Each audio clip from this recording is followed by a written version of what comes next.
देखो आज बात करना है हम लोगों को performance of the contract of sale. ठीक है, लिखते हैं। The performance of a contract of sale implies delivery of goods by the seller and acceptance of the delivery of goods and the payment of the price of them by the buyer according to the terms of the contract। देखो जो आपने कहते हैं जो वादा किया वो निभाना, परफॉर्म करना। आपने सेल का जो कॉन्ट्रैक्ट किया था उसका आपने परफॉर्म कर हो जाए। परफॉर्मेंस का पूरा होगा जब आप सेलर ने गुड्स की डिलीवरी कर दिया और बायर ने उसको एक्सेप्ट कर लिया और पेमेंट भी कर दिया, हो गया परफॉर्मेंस। सेल का कॉन्ट्रैक्ट पूरा हो गया, वो पूरा हो गया सेल का तरीके से। अब डिलीवरी मतलब क्या बताया जा रहा है? Delivery means voluntary transfer of position, स्वेच्छा से डिलीवरी आ रही है ना, कोई जोर जबरदस्ती छीनना तो है नहीं या जबरदस्ती रखवाना तो है नहीं। स्वेच्छा से क्या होगा, उसको ट्रांसफर किया जाएगा position from the one person to the another person sale to buyer. For delivery physical person are not important, the buyer should be placed in a position so that he can exercise his right over the goods। अपना का इस्तेमाल कर लिया, बस हो गया। Thus the possession is taken through unfair means, there is no delivery of the goods delivery of goods sold may be made by doing anything which is a party agree shall be treated as delivery putting of the goods on the person of the buyer of any person authorized to hold in the behalf। यानी buyer या उसके behalf पर कोई भी goods अगर ले लेता है तो क्या माना जाएगा, उसका डिलीवरी माना गया है। ठीक है, और परफॉर्मेंस पूरा हो गया। डिलीवरी में क्या क्या होगी, तीन टाइप बताया गया। एक तो है एक्चुअल डिलीवरी, एक है सिंबॉलिक डिलीवरी और एक है कंस्ट्रक्टिव डिलीवरी। शायद इस बारे में इसके पीछे भी हम लोग डिस्कस कर चुके हैं एक बार, फिर रिपीट हो रहा है।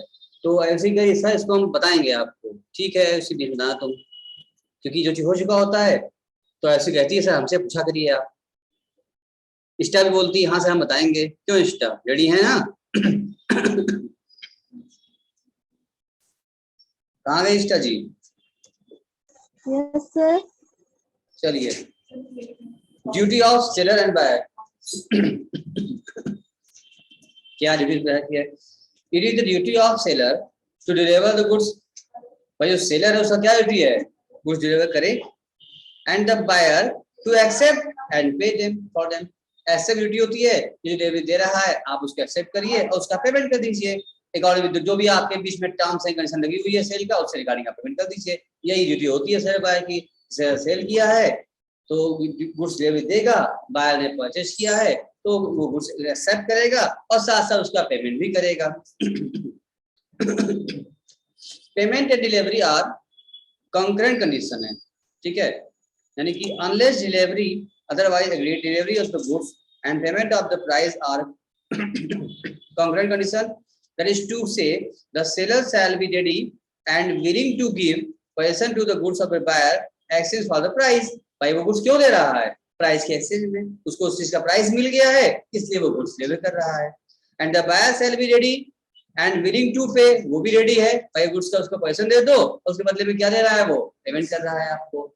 स्वेच्छा से दोनों काम कर रहे हैं, कोई जो है फ्री कंसेंट दोनों जगह से होगा। सेलर भी फ्री है माल बेचने के लिए और परचेजर भी फ्री है माल खरीदने के लिए। ठीक है, इसका कोई दिक्कत? बोलो नहीं सर। ठीक है। Rules regarding delivery of goods. The sale of goods act 1930 prescribe the following rules or delivery of goods। क्या है? पहले पार्ट डिलीवरी, ठीक है, या फिर क्या बताया उन्होंने? Instalment delivery, delivery to carrier या फिगर में। अच्छा, पार्ट डिलीवरी भी दिया गया, buyer to apply for delivery, place of delivery, time of delivery, delivery of wrong quantity या एक्सपेंसेस ऑन डिलीवरी। ये सारी चीजें आपको कवर करनी पड़ेगी। Goods in person of a third party चला गया तो, और detention of during the transit या buyer right to examine the goods. ये सारी बातें आप समझ लीजिए ध्यान से। आप चाहें तो कोई चीज का अगर डिलीवरी देना है तो पार्ट वाइज भी कर सकते हैं। ठीक है, इंस्टॉलमेंट वाइज भी हो सकता है। ठीक है, और कैरी वाइज भी हो सकता है। अच्छा, और buyer to apply for delivery through किसी भेजवाना, हाँ तेरे थ्रू। और अगर गलत क्वांटिटी डिलीवरी हो गई है तो क्या करना होगा? उसको रिवाइज करते हैं हम लोग, सही हो जाएगा। एक्सपेंसिव डिलीवरी कौन सा रहेगा, ये टर्म्स एंड कंडीशन डिपेंड करता है।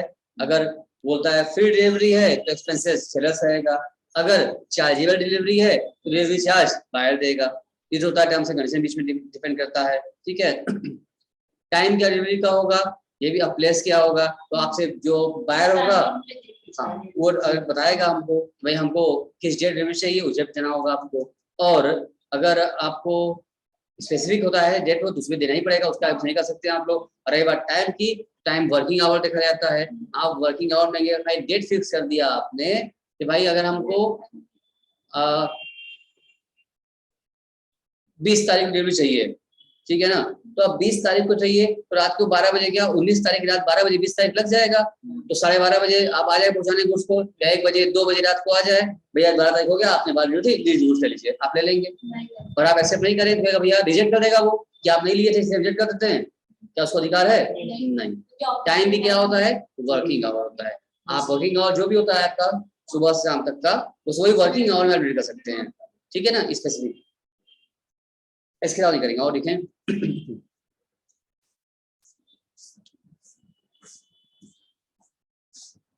इफेक्ट ऑफ पार्ट डिलीवरी क्या होगा, देखो कवर करते हैं वहां पर।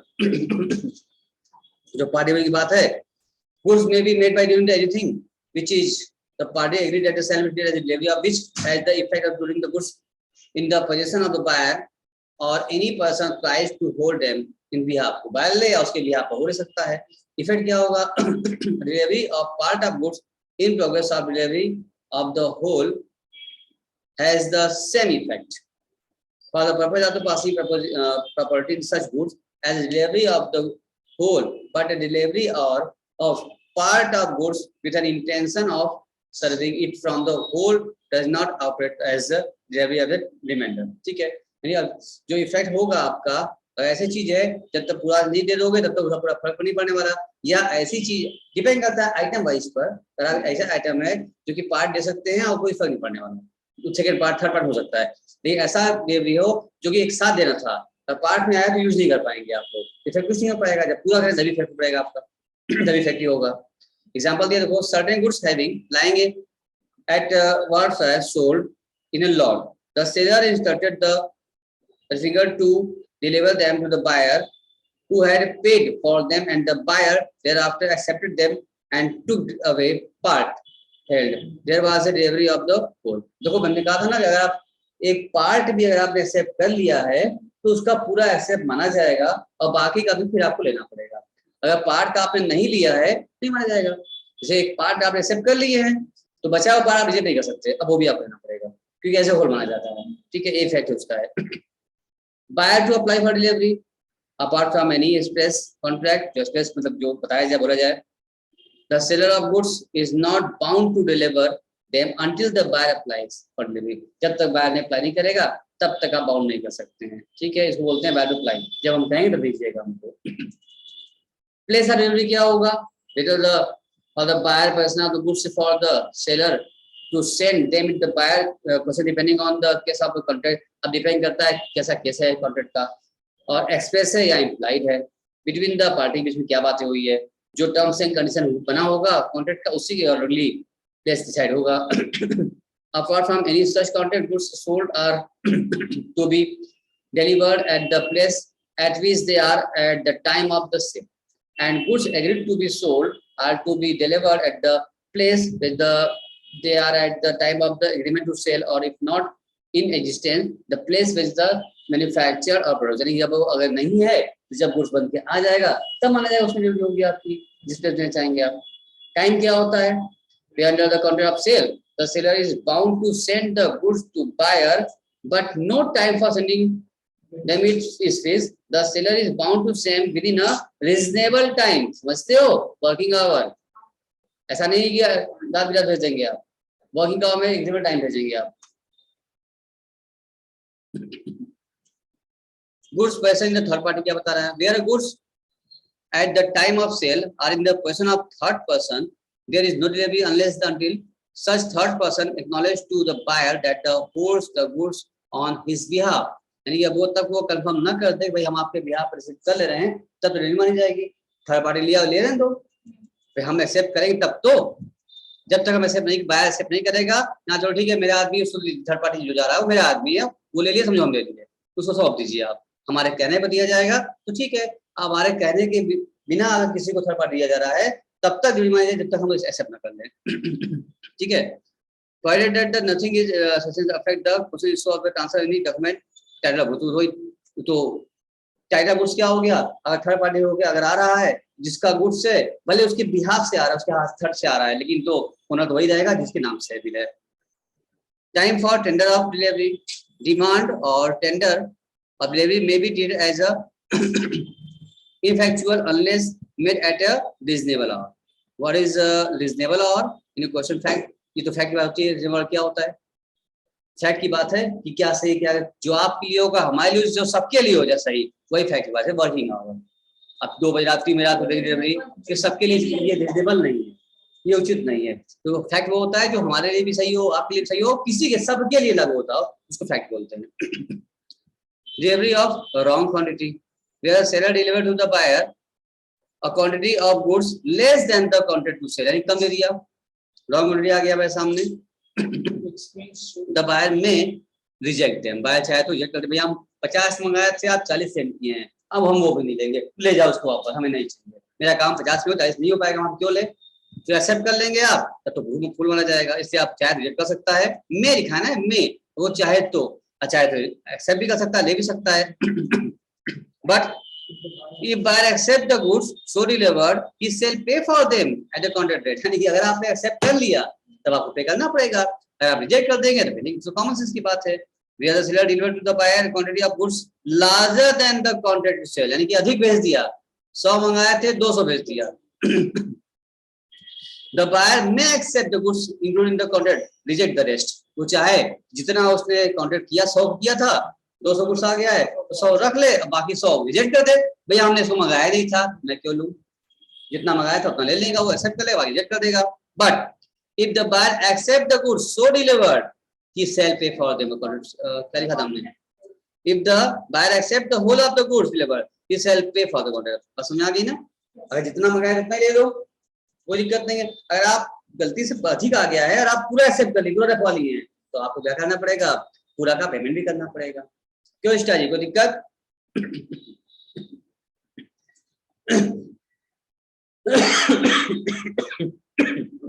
बोलिए सर, कोई दिक्कत? चलें आगे। नहीं सर, कोई दिक्कत नहीं है। चलिए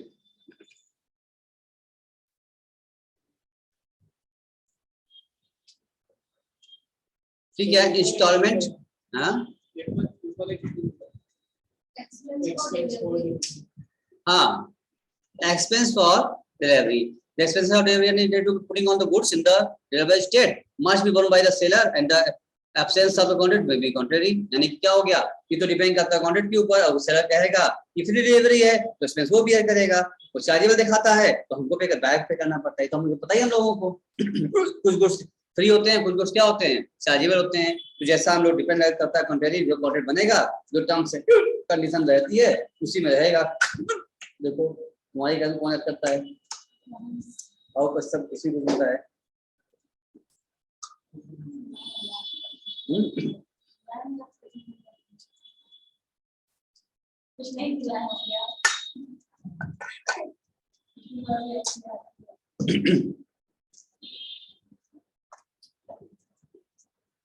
डिलीवरी ऑफ रॉन्ग क्वांटिटी, दोनों कवर कर लिया ना।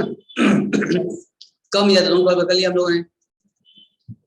अब instalment delivery, unless otherwise agreed, the buyer is not bound to accept delivery in installment. The right and liability in case of delivery by installment and payment thereon may be determined by the party of contract. यानी कि unless agree नहीं हुआ है, अगर buyer is not bound to accept, जरूरी है कि अगर इंस्टॉलमेंट डिलीवरी है तो बाउंड करना पड़े, वो चाहे तो ले ले, या उसका अधिकार चाहे तो वो रिजेक्ट भी कर सकता है। ठीक है, debit to carrier subject to the terms of contract, the delivery of the goods of the carrier for transmission to the buyer. They are deemed to be delivered to the buyer. ऐसी बात है, आपने किसी career through भिजवा दिया है अगर, तो उसके तक पहुंच जाएगा और मान लिया जाएगा डिलीवरी हो गई, उस तक बात पहुंच चुकी है। अब है deterioration during transit, where goods are delivered at distance, बहुत दूरी पर है। The liability of deterioration necessary incidental of the course of to the course of transit will fall on the buyer to the seller agree to the deliver at his own risk। ये depend करता है आपके risk के ऊपर। अगर आप कहते हैं भाई हम डिलीवरी आपको देंगे, हम डोर डिलीवरी, होम डिलीवरी देंगे आपको, तो होम तक पहुंचाने की जिम्मेदारी सेलर की। तो अगर सेलर कहता है भाई हम अपने अपने इंडिया पर देंगे डिलीवरी, अपने शॉप पर आप आइए, अपने शॉप मेरे शॉप पर परचेज कीजिए, आपको दूर ले जाना है आप ट्रांसपोर्ट से कैरियर से ले जाइए, हमें कोई दिक्कत नहीं है, उससे कैसे जाएगा तुम्हारा। तो ऐसे केस में वो बोल देगा उसी वक्त कि भाई डिलीवरी हमने आपको अभी अपने शॉप पर दे दिया है, अब आप परचेज करके आप हमसे ले जा रहे हैं, रास्ते में खराब हो तो कौन सा आएगा। अगर सेलर कहता है कि हम आपके होम तक का दे देते हैं, डोर स्टेप पर देंगे, तो क्या होगा, अब रास्ते रिस्क कौन सा आएगा, सेलर से आएगा। डिपेंड करता है हमारा क्वांटिटी ऊपर। Buyers buyers right to examine the good. अब देखो बायर को पूरा अधिकार है कि नहीं वो चेक करे, भाई जैसा उसको सैंपल दिखाया गया था, जो उसको वादा किया था, क्या उसको अधिकार है कि वो गुड्स रिसीव एक्सेप्ट करने से पहले वो चेक कर ले कि हाँ हम जो मंगाए थे वही है। दूसरा, क्या अधिकार होता है, नहीं होता है, होता है। Where goods are delivered to the buyer who has not previously examined them, he is entitled to a reasonable cost। उसको मिलेगा, एक उचित अवसर मिलेगा उसको examine them in order to ascertain whether they are in a conformity with the contract, unless otherwise agreed। The seller is bound on the request to afford the buyer a reasonable opportunity to examine the goods। यानी कि आप buyer जो seller है उसको आप मना नहीं कर सकते हैं। सेलर जो है मना नहीं कर सकता है बायर को, नहीं तुम्हें चेक नहीं करना है, तुम अब आ गया तुम उसको रखना ही पड़ेगा, बिना चेक के तुम रखो ना। बायर का राइट है, वो चेक करेगा, ठीक है ना, और सेलर मना नहीं कर सकता, वो चेक करेगा ही, चेक करवाएंगे, और जो दिखाएगा जो बताएगा तो वही है, दूसरा है वो चेक कर देगा, संतुष्ट सेटिस्फाइड हो जाए तो उसके बाद ही काम आगे बढ़ेगा। ठीक है।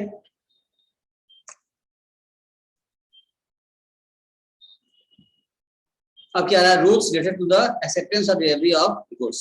यानी buyer is deemed to have accept goods when the intimates to the seller that he has with them, or when the goods have been delivered to him and he does not any act reaction then with the inconsistent with the ownership of the seller, or when after the lapse of the reasonable time and the return the goods without intimating the seller that he buys them।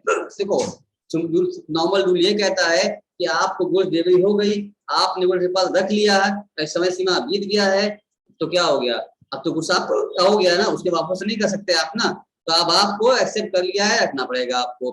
आप बताइए ना बताइए, delivery हो गई है और आपने कोई रिएक्शन नहीं लिया है, आपने उसको एक्सेप्ट कर लिया है, जब एक्सेप्ट कर लिया है तो आपको कुछ हो गया। उसके बाद अगर आपको एक्सेप्ट ना करना हो तो आपको रिएक्शन करते तो एक्सेप्ट लेते, बताते हम लेंगे नहीं लेंगे, आपने एक्सेप्ट भी कर लिया, यूज भी कर लिया, इसका मतलब क्या हो, डीम टू बी, डीम मतलब मान लिया जाएगा कि आपको मेरा डिलीवर हो गया है। Acceptance is deemed to take place when the buyer को acceptance कब मान लिया जाएगा कि buyer का प्लेस हो गया, intimate to the seller that he had accepted the goods। यानी कि buyer ने intimation भेज दिया, सूचना भेज दिया सेलर के पास, सर गुड्स आ गया, हमने रख लिया है, ले लिया, ओके धन्यवाद। इसका मतलब क्या हो गया, एक्सेप्ट हो गया ना, मान लिया जाएगा होगी उसका पहुंच चुका। Does any act to the goods which is inconsistent with the ownership of the seller, यानी जो भी कोई ओनरशिप वाले बात हो तो उसने एक्ट कर लिया उसके बारे में, तो भी कंफर्म हो गया। Retain the goods after last of delivery time, ऊपर जो लिखा दोबारा लिख के दोबारा तो तीनों बाद, विदाउट इंटीमेटिंग द सेलर, आपने सेलर इंटीमेट नहीं किया, इंटीमेशन नहीं भेजा आपने, ठीक है ना, कि आप रिजेक्ट कर रहे हैं और आपने उसको रख भी लिया है, तो क्या माना जाएगा, डीम मतलब माना जाएगा कि आपने कुछ एक्सेप्ट कर लिया, वो डिलीवरी हो गई आपकी। फिर है अब क्या बोल रहा है, buyer not bound to return reject goods unless otherwise agreed, where goods are delivered to the buyer and he refuse to accept them. ठीक है, having the right so to do, he is not bound to return them to the seller, but it is sufficient if he intimate to the seller that refuse to accept them। तो क्या accept कर reject कर दिया है, पूछा जाएगा। Liability क्या होती है? Liability of buyer to neglecting और रिफ्यूजिंग डिलीवरी ऑफ गुड्स क्या है? When the seller is ready and willing to deliver, ready है, इच्छा भी रखता है डिलीवर करने का, the goods and request the buyer to take delivery and the buyer does not within a reasonable time after such request take delivery of the goods. तो कह दिया बट बायर नहीं लिया, he is liable to the seller for any loss considered by the neglect of refusal of take delivery and also responsible reasonable charge for the care and custody of the goods, and provided the further the successful seller where the creative use the buyer take delivery amount for depreciation of the contract। देखो सीधी सी बात है कि अगर आपने goods सब कुछ कर लिया है, मंगा लिया, ले लिया, निकाल लिया, पेमेंट, अब आपको एक्सेप्ट करना है। अननेसेसरी तरीके आप गुड्स को नेगलेक्ट कर रहे हैं, आप कोई कमी नहीं है, गुड्स गलत भी नहीं आया है, क्वांटिटी भी सही, सब कुछ सही है, उसके बाद भी आप चाहते हैं रिटर्न का रिजेक्ट हो जाए, तो ऐसे केस में अब जो उसमें लॉस होगा आपको सहना पड़ेगा, क्योंकि बिना कोई कमी, बिना कोई गलती आप रिजेक्ट कर रहे हैं आप, तो आपको सहना पड़ेगा। ठीक है, यहाँ तक बात। अब आपकी समरी यहाँ से आ गई, ये हम समझते हैं हमारी चैप्टर ये हिंट हो गया है, आपने इसको देख लिया है, इसका अपना कीजिएगा आप इसको। इस बारे में कुछ पूछना था तो हमसे बताइए आप, अगर इष्टा सुन पाए तो देख पाए, नहीं देख पा रहे थे इष्टा जी? Yes sir. ये वाला टॉपिक हमने कवर कर दिया। इसके बाद अब क्या आता है आपका? अनपेड सेलर आपके सामने, ठीक है। तो अनपेड सेलर क्या कहते थे आप लोग?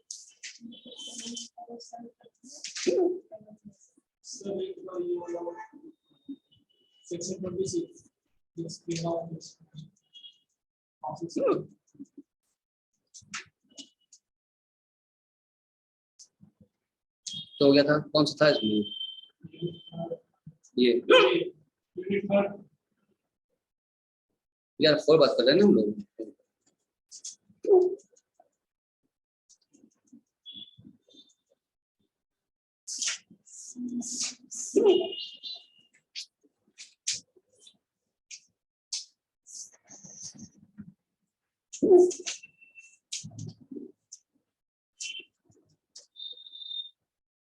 हाँ इस तरह देखिए, अब आपके सामने आ रहा है अनपेड सेलर, दिखा? Yes sir. अब इसके बाद समझना होगा क्या होता है अनपेड सेलर की बातें आपके सामने हैं, क्या क्या असर है। जो अनपेड सेलर है तो इसमें राइट और of an unpaid seller against goods क्या, अगेंस्ट बायर के प्रति क्या है। भाई अनपेड सेलर मतलब क्या? ऐसा उसको बोलते हैं बेटा जो कि आपने कुछ सेल कर दिया है पर उसका पेमेंट अभी नहीं मिला है, पेमेंट नहीं हुआ है, तो क्या पेड नहीं हुआ है तो बोलते हैं वो कहलाएगा अनपेड सेलर कहलाएगा। तो अनपेड है तो उसको क्या राइट्स मिलेंगे? उसको गुड्स के अगेंस्ट या बायर के अगेंस्ट। तो अगर गुड्स की बात करें, दो बात है, property in goods has passes to the buyer, a property in goods has not passed to buyer। अगर है पते भेजा होगा अगर तो पास नहीं हुआ होगा, ठीक है ना। प्रॉपर्टी ऐसे बेच दी, उधार भेजा हुआ, प्रॉपर्टी पास हो चुकी होगी, ठीक है। या तो पास हो चुकी है तो लियन होगा, या स्टॉपेज इन ट्रांजिट या रीसेल। और अगर property in goods has not pass to the buyer withholding delivery, lien हुआ, स्टॉप ट्रांजिट कर दो या रीसेल कर देगा। भाई जब पैसा नहीं मिला है उसको तो माल अगर रास्ते में रोक देगा, इसको किसी और सेल कर देगा, आपने पेमेंट कहाँ किया उसका। और अगर मान लो सब हो चुका है, रास्ते में नहीं माल नहीं है, पहुंच चुका है और पेमेंट नहीं मिल पा रहा है, ऐसे केस में क्या करेगा? तो भाई अगर गुड्स उसकी अगर कस्टडी में है तब तो उसका इस्तेमाल कर देगा, फ्लाइट का रोक देगा, माल नहीं देगा, पैसा नहीं मिलेगा अगर तो।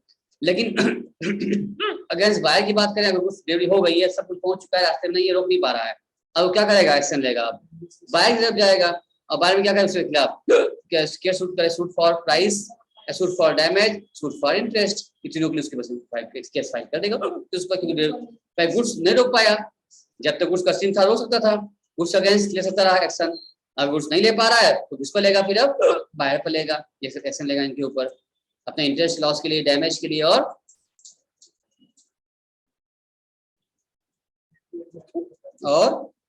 प्राइस के लिए केस करेगा। भाई जो जितना उसको मिलना था वो नहीं मिल पाया है, अनपेड है वो, उसके लिए डिमांड करेगा वो।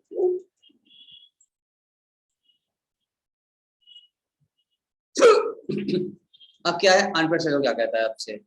और contract compress of the reciprocal promise, तो ये होता है या हमने भी प्रॉमिस किया और आपने प्रॉमिस किया है in a contract of sale, if seller is under an obligation to deliver goods, buyer has to pay for it. Pay करना पड़ेगा buyer को.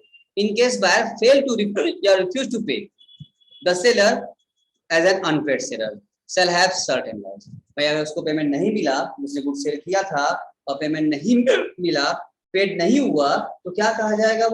वो सेलर बन जाएगा अनपेड सेलर. उस सेल तो किया बट पेमेंट नहीं मिला, तो क्या बना? वो अनपेड सेलर बना. कोई दिक्कत? स्टाइल समझ में आ रही है बात? क्या है अनपेड? देख पा रही हो स्टार? यस सर, देख रहे हैं. That's your unpaid seller. अब अकॉर्डिंग बता रहा है section 45 one of the sale of goods act 1930, the seller of goods is deemed to be an unpaid seller. कब माना जाएगा? डीम मतलब कब माना जाएगा? The whole of the price has not been paid for vendor. कोई price payment नहीं किया गया है. When a bill of exchange or other negotiable instrument has been received as conditional payment and the condition which the receipt has not been fulfilled by the reason of dishonour of the money. क्या कुछ जिसको bill मिला था वो bill क्या हो गया? Dishonoured हो गया. चेक मिला रहा, डिसऑनर्ड हो गया. ठीक है, तो उसका मतलब दे चुका था पर उसको पेमेंट नहीं मिल पाया. जब पेमेंट नहीं मिला तो क्या कहलाएगा? वो अनपेड सेलर. तो उसको पेमेंट हुआ नहीं है. एग्जांपल देख लो. X sold certain goods to Y for ₹50,000. Y paid ₹40,000 but failed to pay the balance. X is an unpaid seller. क्यों? उसको 10,000 रुपया भी नहीं मिला. अगर उसको 50,000 पूरा मिल गया होता तो सेलर, दोनों सेलर, वो पेड सेलर है. लेकिन जो पैसा उसको नहीं मिला है, जो नहीं पूरा पैसा, कुछ पैसा पार्ट नहीं मिला है, तो क्या उसको उतने पार्ट के लिए क्या माना जाएगा? वो अनपेड सेलर माना जाएगा. P sold some goods to R for ₹60,000 and received a check for a full price. On payment, the check क्या हो? डिसऑनर्ड हो गया.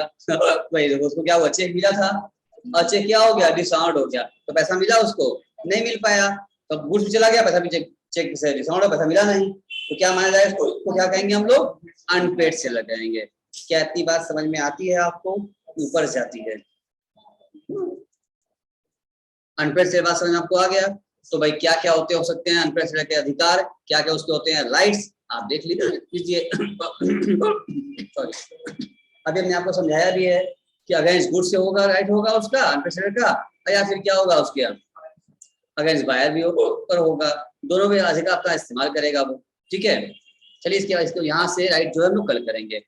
कितना हम लोग कवर कर लिया, मीनिंग देख लीजिए. स्टार्ट कर दिया हमने ताकि आप कंप्लीट कर सकें, समझ सकें. ये डिटेल खत्म करेंगे. बोर्ड चैप्टर नहीं, इजी चैप्टर है ये, एक दिन खत्म हो जाएगा ये. ठीक है, फॉर स्टूडेंट्स है ना.